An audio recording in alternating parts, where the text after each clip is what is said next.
Hello, listeners, and welcome back to another episode of Between Two Worlds. I am your host, Annika, and on today's episode, we are going to talk about something that I think is one of my favorite things to not only practice, but also experience as a witch, and that is witch flight. Astral projection, hedge writing, however you may call it, it's essentially the practice of entering an altered state of consciousness or trance state and transcending into the other world or the astral plane. This practice goes back millennia, really, since the beginning of, well, human curiosity. There has always been this fascination or desire to connect to not only the spirit realm, but another dimension entirely. We see it in modern day media all the time. Storylines and plots in books and TV shows and movies. And while we still can't really define what consciousness is or exactly where it comes from, we definitely still try. And personally, I don't think humans will ever give up that part. Regardless, across hundreds of cultures where spirituality lies, so does this fascination. With the goal of entering a trance state and seeking not only spiritual confirmations and messages, but whole experiences on their own. We see this subject of the astral body in the spiritual practices and cultures among the First Nations, ancient Egypt, Inuit, Japanese, even Christianity, and there's a shit ton more. So, brainwaves and neuroscience is also a huge part of this topic, just as much as it is to put on a certain drum beat and, sway in circles until you ascend out of your body. There's an actual physical reaction happening inside of our brains while we achieve these levels of consciousness. And these different waves that we can glide into are really quite interesting, and ultimately, that's what helps us reach our goal. So, by all means, I really am no scientist, but with my own practice and UPG put together with what I know and what is available scientifically on the topic, I feel pretty comfortable sharing this and opening up, your own desire to explore this part of witchcraft further. So, what is this actual physical reaction in the brain? This is something that I've thought was extremely interesting and I do kind of nerd out about just because it's quite amazing. But basically, this physical change that is happening is sort of represented by this electrical activity, which is generated by our brains. So basically, all of these little ions and neurons are moving around, which is the physical part. So while chemical reactions are involved in the process, but only to ultimately result in causing the physical change to manifest as your brain shifts into these different brainwave states. So before we dive deeper into the brainwave stuff, let's talk about this phenomenon of the witch flying or broom riding. The image itself of a witch flying on a broom is enchanting and alluring, to say the least. It is not only iconic today in media, but it was even around in the 1400s, and that's actually where it started. So, the first adaptation of a witch flying on a broomstick actually appeared in 1451 and was written about even before that by theologians, church inquisitors, and a number of secular magistrates. So, that means it was demonized. This image of a witch who in itself is, already defined God, is now ascending to this power of something inhuman to fly and join other witches on the Sabbath, riding brooms, pitchforks, and on the backs of animals. And you may also just think flying or hedge riding is this more or less way of flying that was written about as it was told. Witches would spread these hallucinogenic herbs and ointments on broomsticks and rub themselves against it. Well, I think that's definitely something we can humor about nowadays. When we speak about witch flight today, it definitely means something different. But this also means, flying ointments are a hot topic, and they definitely were in the 1400s. And when we speak about the fear of witches today, it goes hand in hand with the image of the witch using baneful herbs and making people hallucinate or have images, or they themselves having these spiritual images, and their eyes roll back to the back of their heads, and they're kind of just communicating with something that's otherworldly. So I do want to take a second to kind of recognize this usage of ointments because we are going to talk a little bit more about it. Because I think, using outside substances to enhance the experience is utilized by many witches today. And I myself can stand behind it because it is something that I quite enjoy in my own practice. Now, it hasn't always been that way. I haven't always used ointments for hedge writing, but I definitely like to sprinkle it into my practice pretty often nowadays, especially when I have a relationship with the herbs that I like to use. So, I want to cite an interesting little story from Lewis Martin, A Brief History of Witchcraft. In 1458, a man called Abraham the Jew published an account of an interesting experience. He met a witch named Linz, Austria, who gave him an unguent, or an ointment, and told him to spread it all over his pulse points, and she did the same. Abraham had the sensation of flying through the air to a place where he wanted to visit.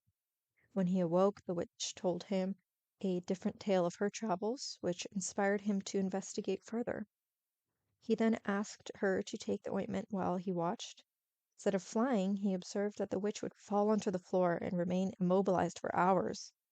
She woke with further tales, and he concluded the unguent induced hallucinations of flying and other fantasies.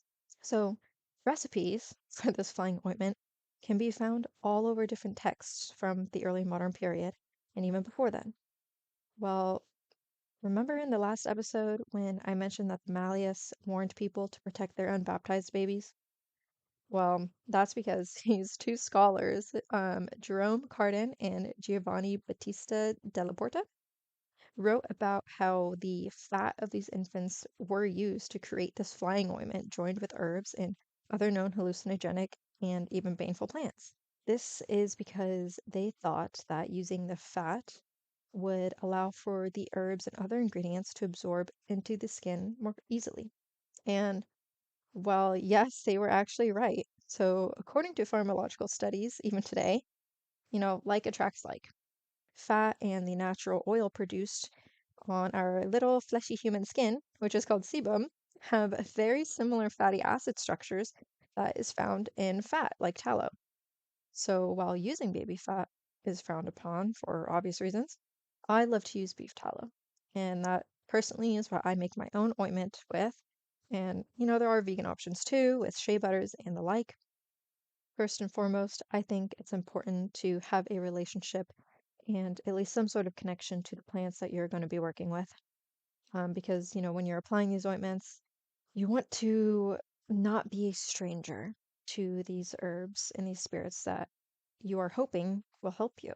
It's like going up to a stranger's door and asking them for help with something you need money for. You most likely shut the door on those solicitors, right? So don't be a spiritual solicitor to the plant spirits either. They will be way more willing to help you on your journey if you have an established relationship. And this can mean many things. Growing your own herbs, creating that relationship physically in this realm, and even spiritually and, through meditation. You can visualize having this relationship and reaching out to the plant spirit itself and give offerings, speak to it regularly.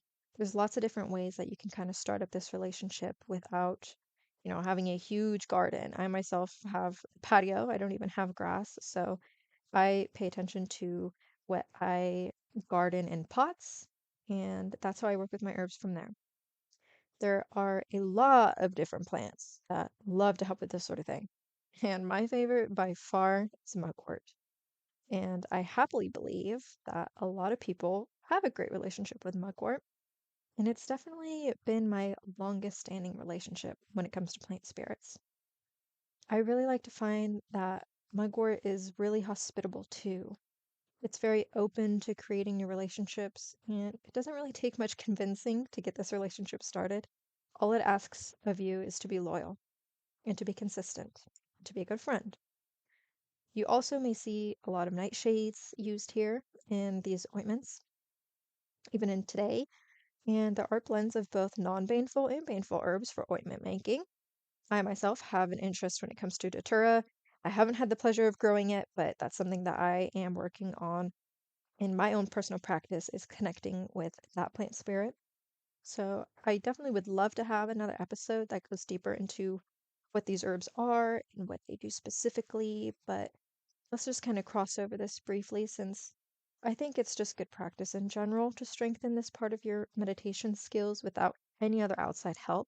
So while you are looking to astral project or move into these trance states, I believe that, you know, it is important to practice this without these outside substances first, and then you can work your way up from there. But, if you are going to incorporate this ointment and use it in your practice, just remember it's a tool. I think it's really easy for people and practitioners today to, buy these flying ointments and slap them on their pulse points and sit and say, oh, it didn't work. Well, yeah, no shit. It's a tool. Or maybe that plant just doesn't like you. But, everything that we own to use with magic is a tool. It's never the conductor of magic itself. We are, as witches, and it's our duty to use our tools to the best that we can to enhance our own experience and ultimately our outcome when it comes to spells and rituals. So, say you are ready to ride the hedge. And just so I can clarify a little bit, as I refer to hedge riding and hedge witchcraft, for me, that is in regards to flight. Entering the between space, just like a hedge is a boundary. And that's why that's there. You stay right on it, and the boundary is the place with no rules, right? So one side may have one set and the other side may have another set, but the in between is our loophole. That's where we get gray. So entering this trance state, what is happening to your brain? Let's go back to these brain waves so we can understand it in both a mundane and a physical way first. So, first we have the waking consciousness, and you probably have heard of this before. This is going to be our everyday awareness, and it is also the beta brainwave state. So, you're alert, you're focused, and you're actively thinking with logic. Well, at least I hope so. But this brainwave loves to sit at about 12 to 38 hertz, which is our measure of frequency. Then we have gamma. While this may sort of fit before or after beta, it is kind of the in between. Gamma is the fastest brainwave. So it's really anything above 30 hertz, more specifically 30 to 100 hertz. We typically shift into gamma when you are processing information or learning something new. So your brain is this sort of sponge soaking up all this information, trying to grasp onto all threads of info. That is when you're in gamma. This is a brainwave that is less relative to the altered states of consciousness and trance, but it's also not one to be left out. The waves we really want to float in is alpha and theta. These two states are directly linked to entering the space of liminality. Alpha is our relaxed state of mind. So, meditating, reading, or doing something mundane, something you do every day and you don't have to think about it while you do it. Alpha's hertz is between 8 and 12, so you are still alert, but you are more relaxed and perceptive to the other world, astral plane, and any spirit messages. Next is theta waves. So this is a real low frequency, coming in at 4 to 8 hertz range. This is going to be an extremely deep state of trance. This is typically where I feel the difference between, that somewhat still alertness. I might feel an itch or be aware of any background noises, like my dog making noise or something like that. That's where I'm in alpha. You still kind of pay attention, but your thoughts are still passing by. Theta, that's gone. In, in theta, with meditation, you lose the ability to really make your brain talk to your arm or your leg to twitch and move. I personally feel bound, like my physical body is stuck in place, like someone clicked the pause button, but my mind is completely in another realm. This is also the brainwave that is the most difficult to achieve without falling asleep, since theta loves to stick around when we are in deep sleep and REM cycle. So your brain probably is going into theta many times throughout the night as you sleep. So, if you are trying to achieve this state, it might take a few times of meditation before you are successful. It may help if you are someone who can sit up and sit straight while meditating. But however, most of the time I lay down. It's just what works for me. So this made it really difficult in the beginning when I was going into these deeper states of consciousness, like theta. I would fall asleep quite easily. So now I kind of want to talk about what your experience may be like when you astral project. Most experience or talk about this astral cord, this elastic like cord between your physical body and the astral body. Some say it's red, some say it's silver, but it moves and stretches and follows you on your journeys in the astral realm or the other world, and it's a tether between you and the physical. And there is for sure controversy that if this cord is cut, you cannot get back to your body. Um, might be a hot take, but I personally have not experienced this, nor do I believe that you can get stuck forever in the astral realm. While, yes, what happens to you on this plane can cause strange parallels in your physical body. Say something happens to you there, to your arm, you wake up, a few days later, you start having soreness or, weird stuff like that. But since you are in the other realm, you are still manifested as this figure of energy, and you're vulnerable to those who reside in that other world.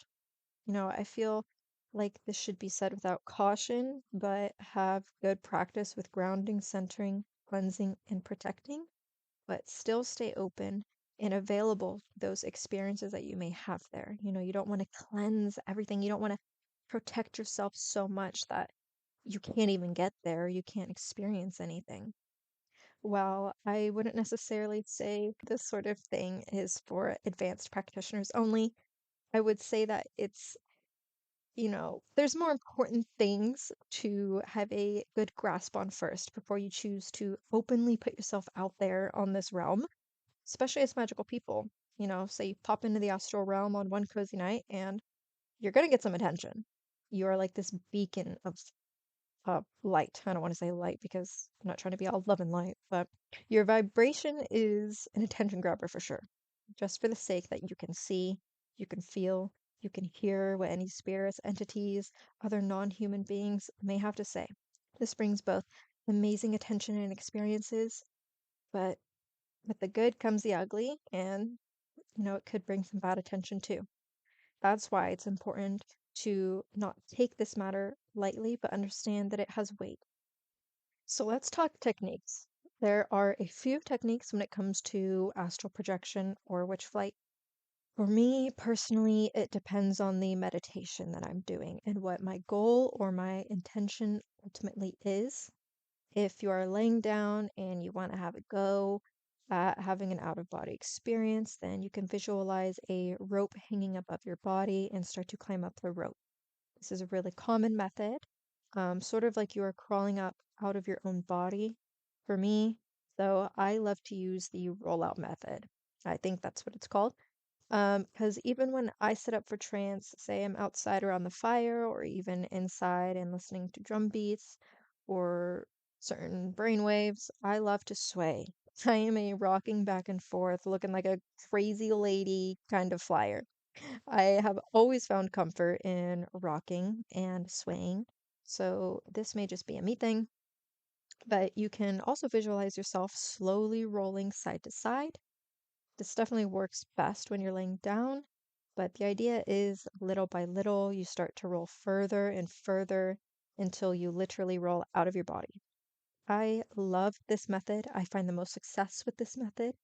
I think it's fun, first of all, but I also found it physically hard for me to yank and climb out of my own body through a rope. It's just easier for me to roll out. I don't do this every single time now, to be honest, and some may argue that it's not astral projection, and maybe it's not. There are some discrepancies between what astral projection is and what traditional or folk versions of which flight is. However, there's a shit ton of crossover. No one can define exactly what the astral plane is, since it's most entirely a unique setting to each individual, but it's a shared experience. So, as you strengthen your skills, imagining physically getting out of your body may start to go away. And it did for me. And you begin to recognize how it feels instead, not how it looks. So, you need to first understand your baseline. How do you feel in alpha? How does it feel physically and spiritually to resonate at this frequency? You understand how your body feels, how quickly unrelated thoughts may pass, and you may even start to recognize how you specifically receive messages. Then, as you work towards a deeper trance, you can easily decipher what is the same and what is different. Your senses heighten, your intuition might open right up, and you will have a much easier time visualizing this space, even if you are someone who finds it difficult to visualize in meditation. From there, as you continue, you can build this skill and you can slip in and out of trance relatively easy. Everyone has a different recovery and everyone's experience after trance is different, but I can tell you that the hard part of reaching that state of consciousness definitely gets easier. It really is a physical muscle we're building. And just a bit of science again, I want to mention that the National Institute of Health published an article on a study that was proven that the pineal gland integrity is increased in individuals who meditate on a regular basis versus the control. So it's just my personal hot take that every witch needs to meditate. That's just what I think. It's what I believe in. It's not only healthy for your brain, but why the fuck not? The experiences alone make it all worth it. I think it's an important skill to have for our physical bodies and our spiritual ones. So this witch is a natural born liminal figure, right? We all have this connection, this tether to the other world, no matter what traditions we follow, what culture we're from. That's something we all share. And historically, despite the misconceptions, the prosecution, the fear, and all the wrongdoings of witches, it boils down to a few main points. And one of them is that the witches have always been seen to navigate both the physical and the spiritual realms.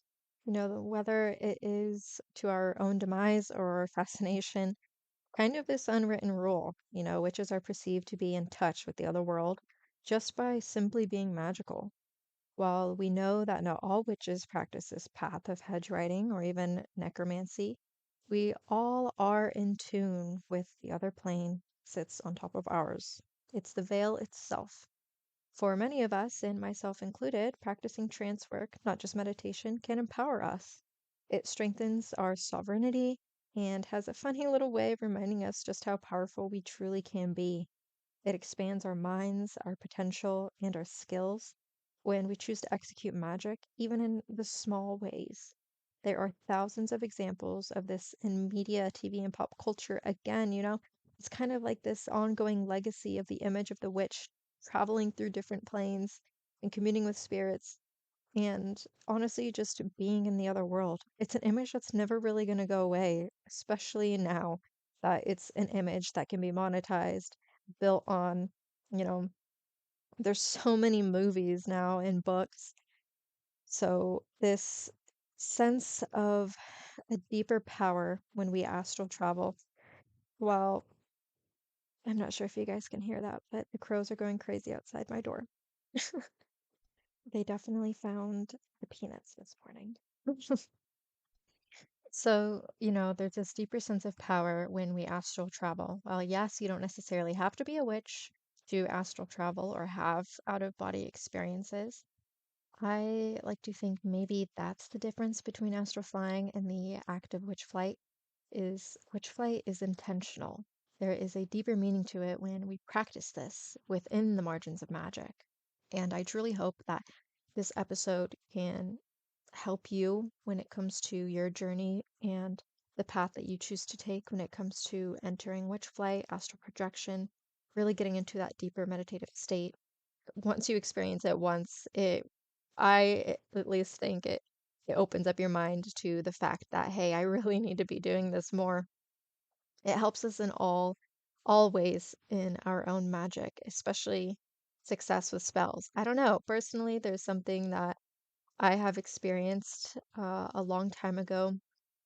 I began astral traveling and witch flying, hedge riding since the beginning of my practice, really. I started with meditation and not just spells, but this was something that I used to escape my current situation and my unhappiness. And there's crows fighting outside over peanut. Anyway, um, it really just made my connection deeper when it came to meditation, and I've always stood behind it. I always will. And truly, I think the more I meditate and the more connected I am, and that tether that's there, the more I strengthen that, the better my magic is. And hopefully, you find that's the same for you. Again, I hope you enjoyed this episode this week, and I'm excited to come back next time and talk about another fun topic. Have a good night, evening, or morning.